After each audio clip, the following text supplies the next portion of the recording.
Ready? Hey! Let's go! So we broke this CV axle on the trail the other day. And you can see it broke on the inner CV joint.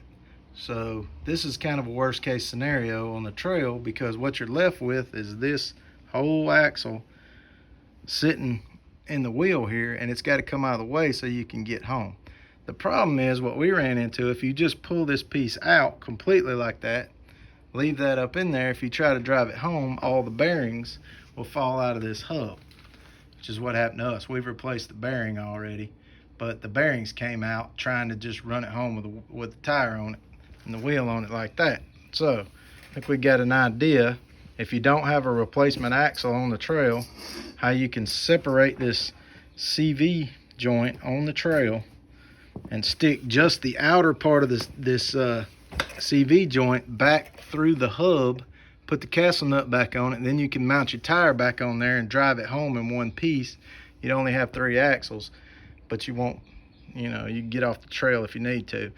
That, if it breaks on the outer, you can pull it out from the diff, and that's sealed in there, and it's not going to hurt anything. You wouldn't want to drive through a bunch of deep water and mud, but you could drive it out of there.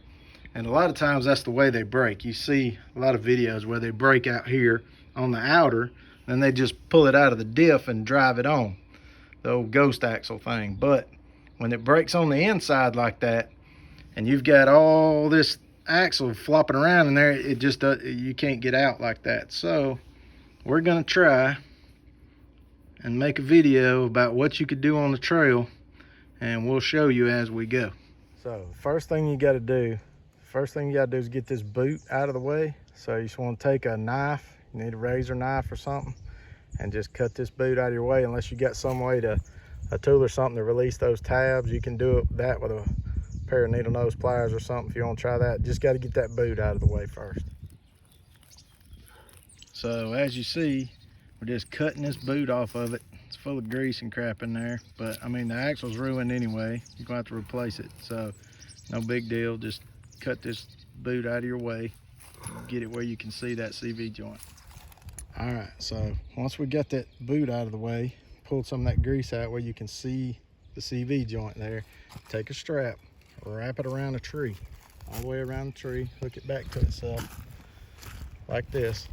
And what you do is you put this axle in there, twist it a couple of times, and then go over there to the ratchet strap and tighten it up real tight. We put a pair of vice grips on there to help try to keep it from sliding as we tap this CV joint off the end of the axle.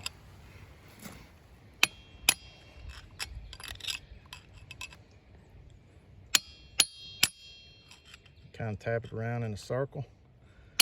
So it's just splined on there. You just want to tap it off the end, off those splines.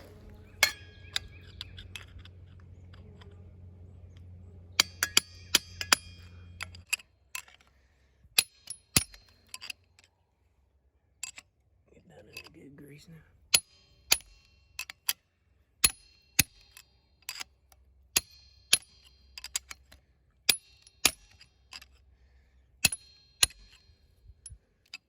All right, we figured a couple things out. One, with that small punch, it's hard to, but it's so greasy to keep it on there. So we got this cold chisel.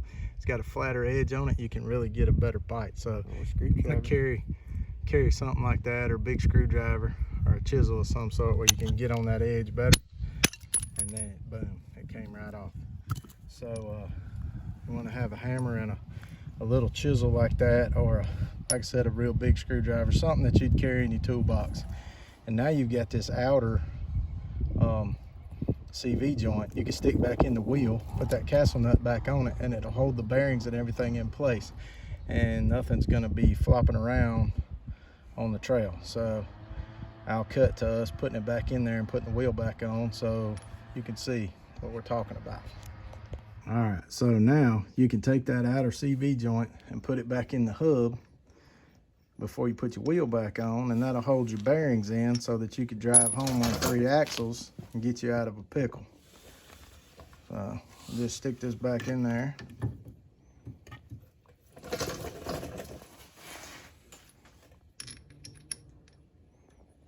You put your rotor back on. We got to get the rotor back on.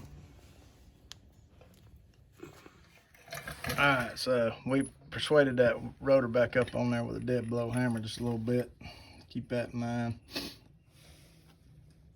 Now you can put the washer and the nut on and pull it back up tight.